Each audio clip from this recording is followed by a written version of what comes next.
Tudo bem, pessoal? Boa noite. Sejam bem-vindos a mais uma aulinha de resolução das rodadas semanais de questões discursivas. Hoje eu selecionei uma questão de direito administrativo, com um julgamento bem recente do STJ, e bem interessante, envolvendo o princípio da presunção de inocência, envolvendo proscrição a sanções de natureza perpétua e a atuação da administração pública. Vamos partir aqui, pessoal. Temos na sequência, boa noite aqui a todos no chat, sejam sempre muito bem-vindos. Vamos, na sequência, ter uma aulinha aqui do Play de Direito Administrativo também.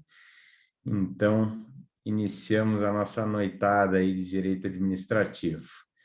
Vamos lá, pessoal, vou compartilhar o nosso slide para a gente ver o enunciado e começarmos a trabalhar essa questão e buscando sempre aprimorar aí a nossa técnica de resolução de questões discursivas.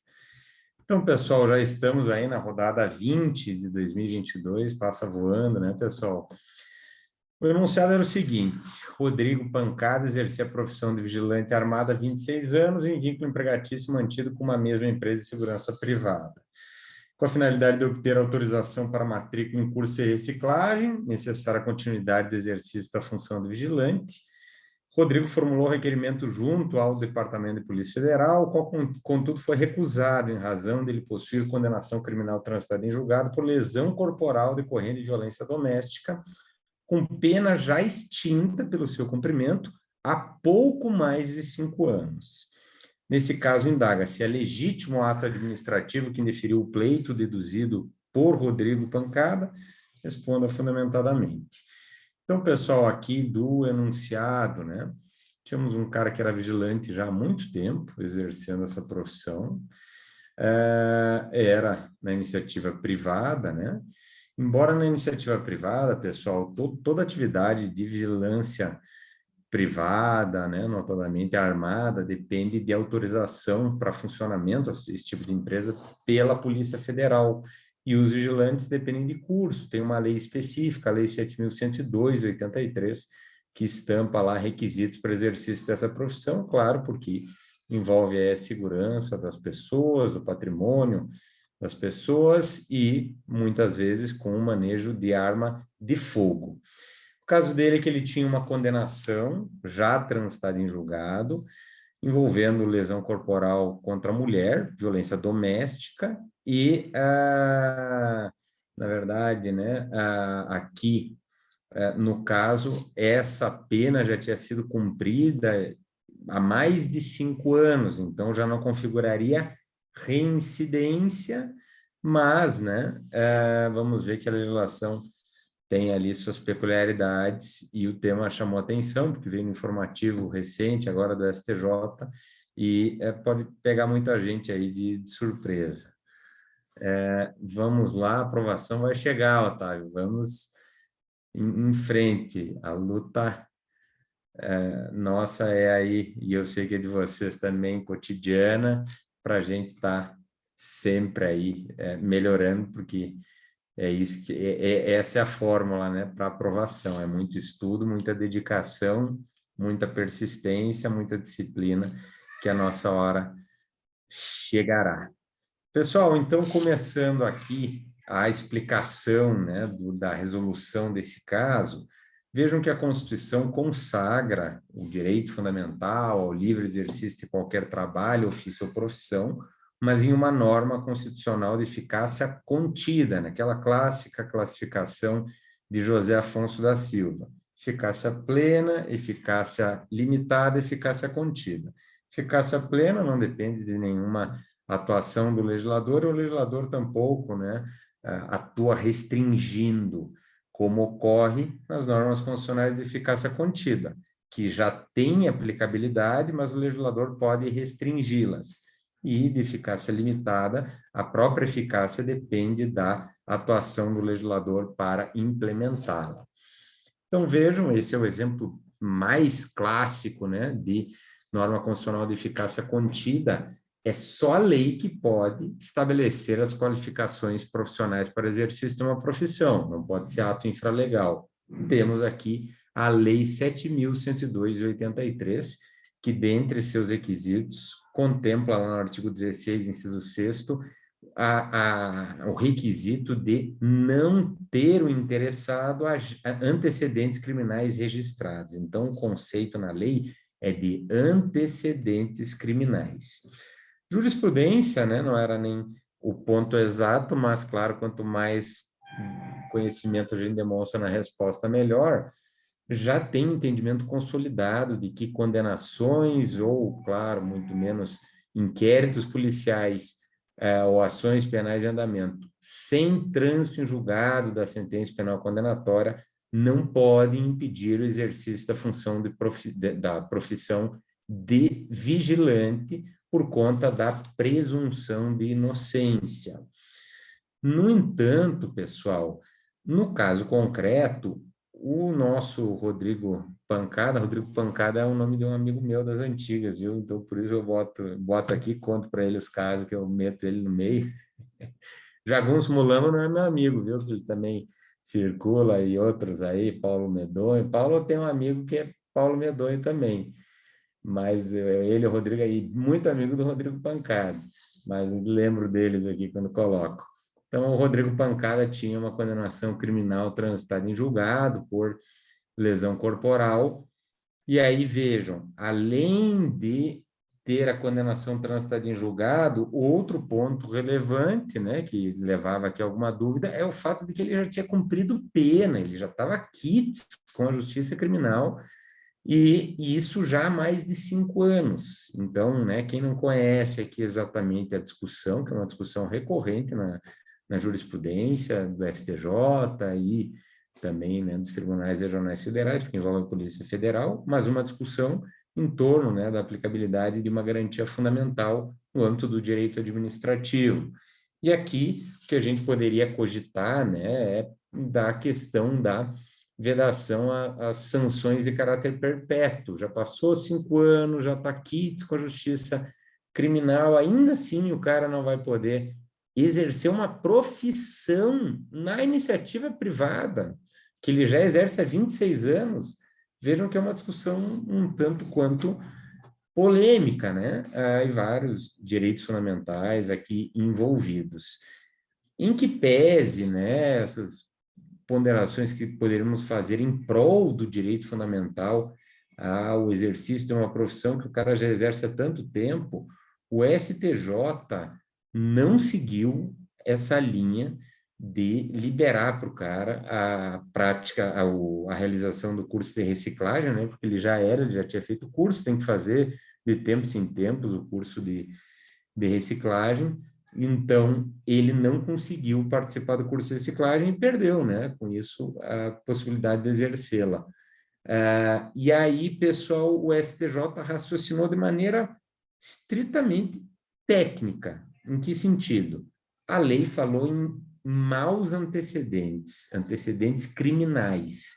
E nós sabemos, estudamos, inclusive, nas últimas aulas aí de direito penal, que o conceito de maus antecedentes não se confunde com o conceito de reincidência, e em matéria de maus antecedentes, jurisprudência adota, a doutrina também adota e defende o sistema da perpetuidade e não o sistema da temporariedade, como ocorre com a reincidência. A reincidência, que é uma agravante na segunda fase, não é uma circunstância judicial do artigo 59, a reincidência pelo sistema da temporariedade, ela não ocorrerá se entre a extinção da pena ou né, por qualquer motivo, uma prescrição da pretensão executória, né, ou outras hipóteses que são contempladas, por exemplo, pagamento da dívida tributária nos crimes contra a lei tributária, no peculato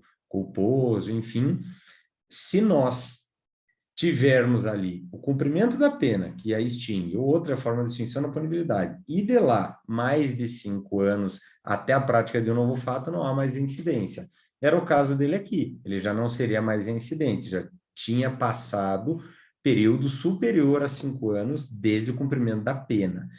No entanto, como vimos, a lei, no artigo 16, inciso 4º, da 7.102/83, contempla o requisito de não apresentar maus antecedentes criminais.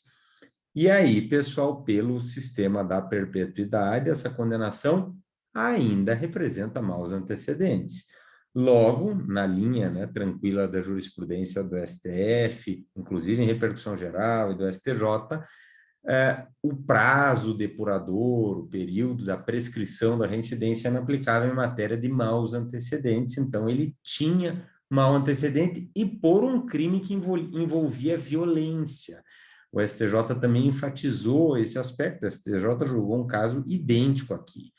Então, pessoal, em vista disso, o STJ, reformando inclusive a decisão do TRF recorrida, entendeu que era legítimo ato administrativo indeferitório do pedido de participação no curso de reciclagem como condição necessária à continuidade do exercício da profissão de vigilante privado. E foi, sobretudo, né, agora as provas cobrando cada vez mais jurisprudência, por isso a gente traz tanto tema de jurisprudência, né, nas nossas rodadas e questões. O nosso objetivo principal era chamar a atenção a esse precedente recente aí do STJ, agora do finalzinho de abril, de 28 de abril de 2022. Então, pelo STJ, e claro, para fins de concurso a gente tem que ficar atento exatamente a esse desfecho jurisprudencial, era legítimo ato administrativo que indeferiu o pleito do interessado, né? Eu só pondero aqui, pessoal, no caso concreto, o STJ, ele julgou exatamente uma situação em que a condenação havia sido cumprida há pouco mais de 5 anos. Eu fiz questão de enfatizar isso também no enunciado, porque eu penso que se fosse uma... para ser bem sinceros com vocês, eu fico bem em dúvida como que eu julgaria, né, numa situação exata como essa. Eu, particularmente, tenderia a não ser tão duro com o cara, que já está quites com a justiça, né? Claro, uma lástima, condenação, mas é exatamente pelo trabalho que o cara pode se reinserir, né? Ah, tem um efeito inibidor. Tem, mas também, né, pensando na pessoa, né, não pensando só no efeito intimidatório, né, na prevenção geral ali, mas pensando também numa questão de prevenção específica, o cara poder voltar ainda mais, né, depois de todo o transtorno que ele já teve e precisando aí do judiciário, o judiciário acho que se liberasse para ele interpretando a norma e, claro, né, não interpretando simplesmente, né, de forma tão literal, mas vendo ali, né, uma forma de impedir aquele que tem um envolvimento recente, que quem sabe ainda não cumpriu com as suas obrigações para com a justiça, de impedi-lo de exercer essa profissão. Mas no caso concreto, cara, tantos anos, né? Claro, ninguém quer incentivar, evidentemente, é totalmente irreprovável a condenação, né? Enfim, mas ele pagou por isso. Enfim, né? Um caso interessante.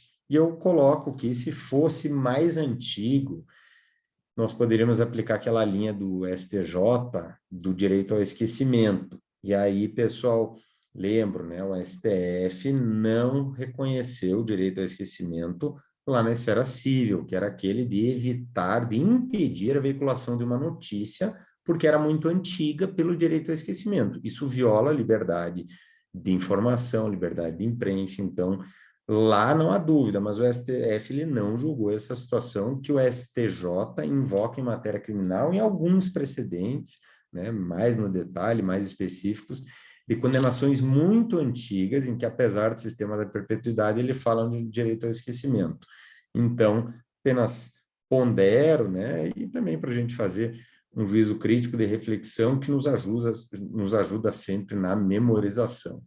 Vamos dar uma olhada aqui no chat, que está bombando aí, que eu não tinha visto, pessoal. Otávio falando do Jagunço Mulamo, agora me lembrou Grande Sertão Veredas. a obra do Guimarães Rosa. Sensacional a obra, né? Otávio, lembrei de Vidas Secas também, dele, né? Caio e Tício, o Caio e Tício andam um pouco por aqui, né? Se bem que lá os jagunços não eram mulanos. Professor, a questão é dar uma arma para alguém que bateu na mulher. Não, realmente, Cleusa, por isso que eu digo, logo após ali a condenação, né? Quem sabe dentro dos 5 anos, concordo perfeitamente. O problema é o caráter perpétuo das sanções, sabe? Isso que eu fico a me questionar. Porque, assim, a pessoa erra, todos erram, né? A hipocrisia de pensar, né, que há os perfeitos na sociedade, não há ninguém perfeito. Ele errou e errou gravemente, só que ele pagou pelo que ele fez e já pagou há mais de 5 anos, entendeu? Isso é que eu pondero. Pela questão do caráter perpétuo, que eu acho que é algo muito sério, né? A gente vê no direito administrativo em várias outras questões, a jurisprudência, né? Aliviando, o cara é demitido por um ato de corrupção e pode voltar a fazer concurso público. O STJ, o STF, né, declarou inconstitucionalidade, como a gente viu nas aulas de administrativo. O Samir, compreendo perfeitamente, é um tema dos mais polêmicos, né, Cleusa? E assim, acho que tem bons argumentos também, por outro lado. Se ele pagar pensão para essa mulher que ele bateu, iria prejudicá-la também. Ele que trabalha em outra coisa para pagar a pensão, pena de caráter perpétuo e tal. Achei justa a decisão do STJ e, né, bom do direito é exatamente o debate. Proporcionalidade já foi feita pelo legislador, não, e realmente é, do exatamente, Otávio, bem apontado aqui o Vidas Secas do Graciliano Ramos. Aliás, né, eu gosto da leitura do Graciliano Ramos porque ele tem uma frase que ele fala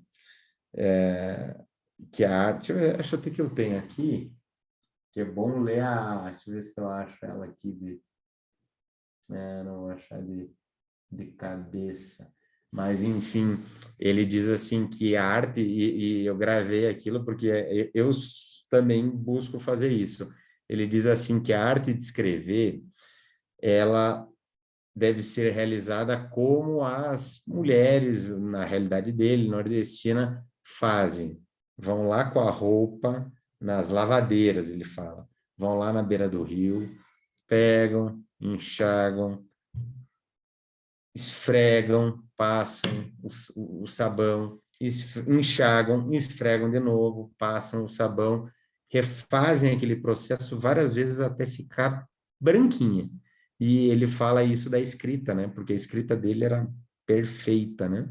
E exatamente pelo capricho que ele tinha, né? E se fala que ele ia cada vez, ele escrevia e ia tirando, né? Ele ia deixando cada vez mais objetiva, uma linguagem não era rebuscada, era bem escrita, né? Não era exagerada. Então, o Vidas Secas ali com a baleia, né? A cadelinha lá da história, é muito interessante o livro. Samir, um dia eu vou ler. E eu, Samir, para ser sincero, eu li depois que eu passei para juiz, depois que eu encerrei minha carreira de concurseira, que eu fui ler, viu? Não li antes, viu, Samir? Deixei para fazer essas leituras depois. Melhor, exatamente. Então, pessoal, esse era o nosso polêmico caso aqui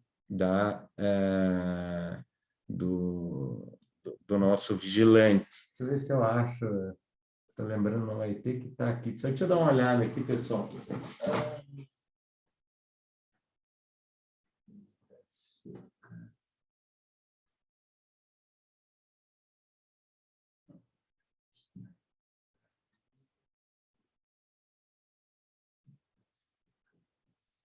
Aqui.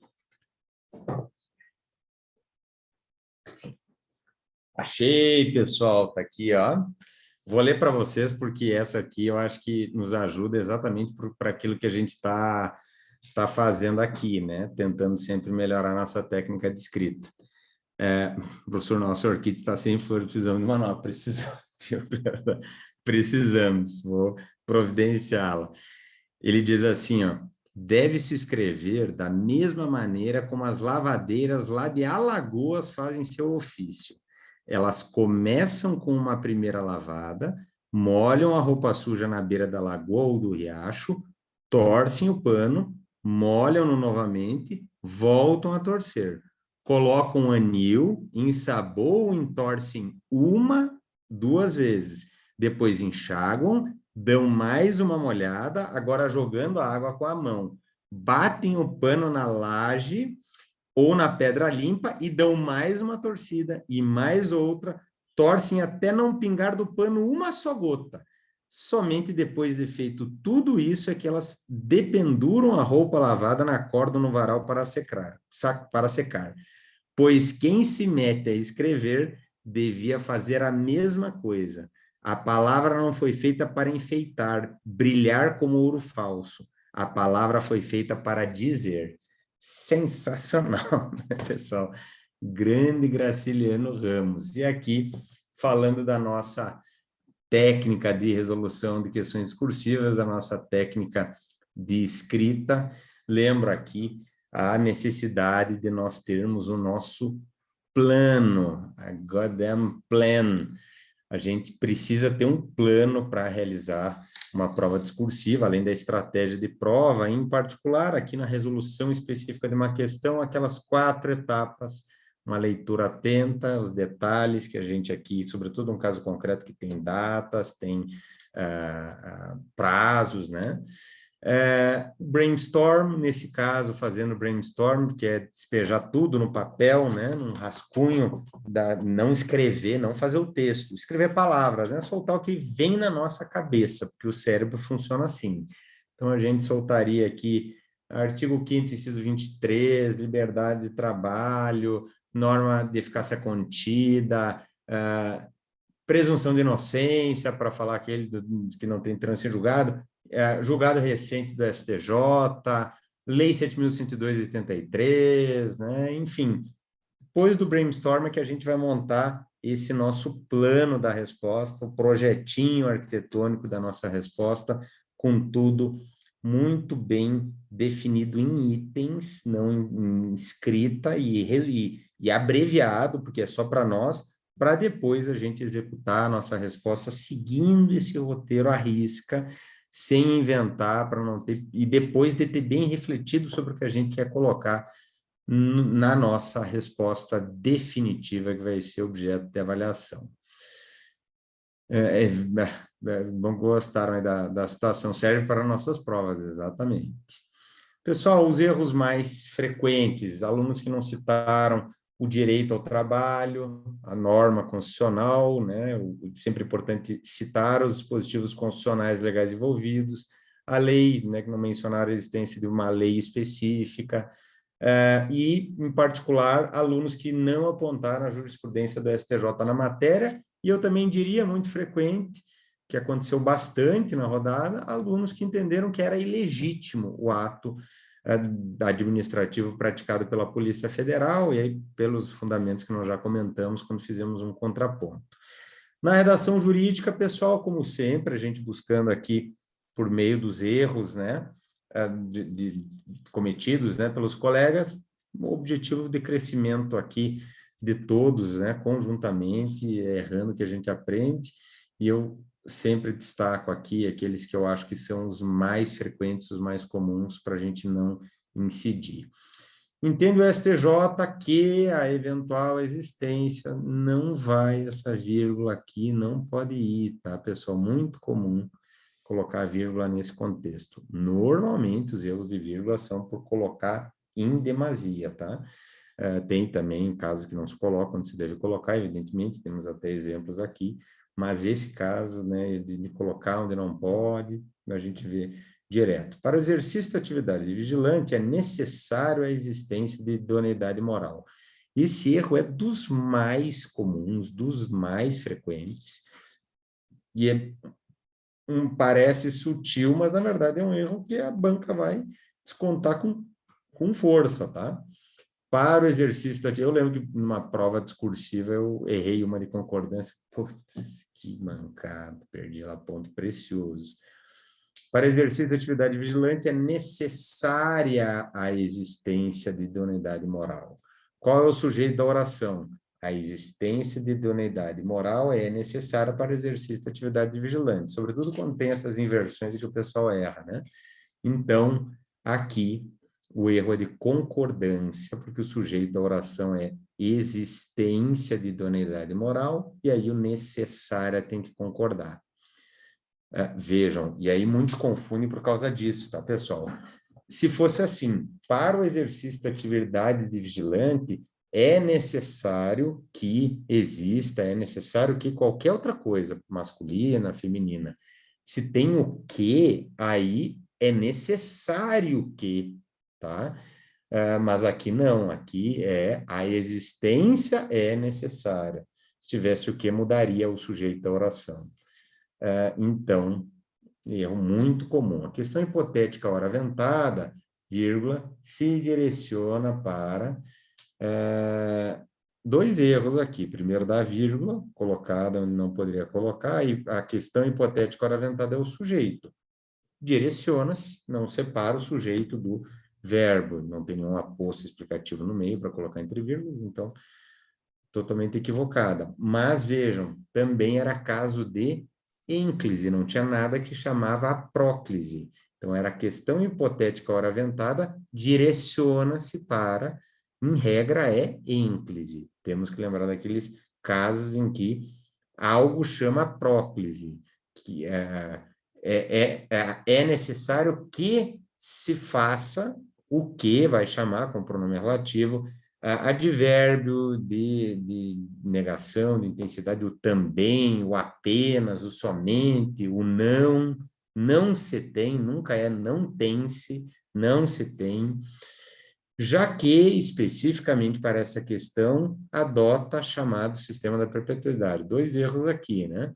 Primeiro, já que, especificamente para essa questão, vírgula, é um aposto explicativo. A oração é já que adota o chamado, era o outro erro, faltou o artigo, sistema da perpetuidade. Então, já que, como a oração é já que adota o chamado sistema da perpetuidade, que a gente colocou no meio de informação é um aposto, uma informação adicional explicativa, já que, especificamente para essa questão, vírgula, adota o chamado sistema da perpetuidade. O STJ entendeu que o indivíduo condenado por violência doméstica pela Lei Maria da Penha não pode realizar curso. Esse é um erro muito comum também. Vejam que aqui o sujeito é longo, por isso que a pessoa fica tentada a colocar uma vírgula lá no meio.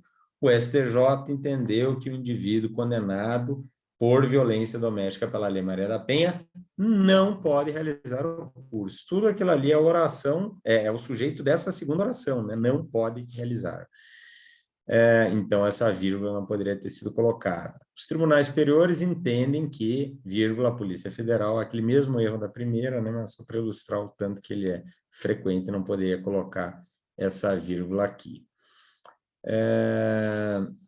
Samir, professor, nessa resposta convém dizer o que o STJ acha, mas discordando dele, pelos argumentos já falados? Não, numa prova de concurso, viu, Samir, eu seguiria ali o STJ, porque, assim, né, é a jurisprudência. Se fosse uma prova oral e o examinador instigasse a fazer um juízo crítico, aí eu ponderaria.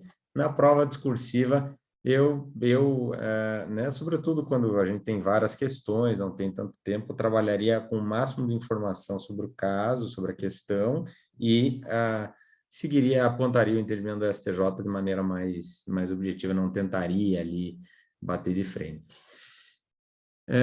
Se bem que mesmo nas melhores respostas, houve quem não citou o direito ao trabalho.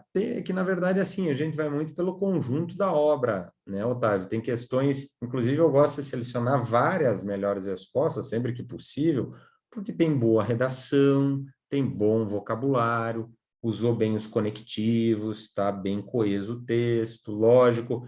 Por vezes, não existe, né?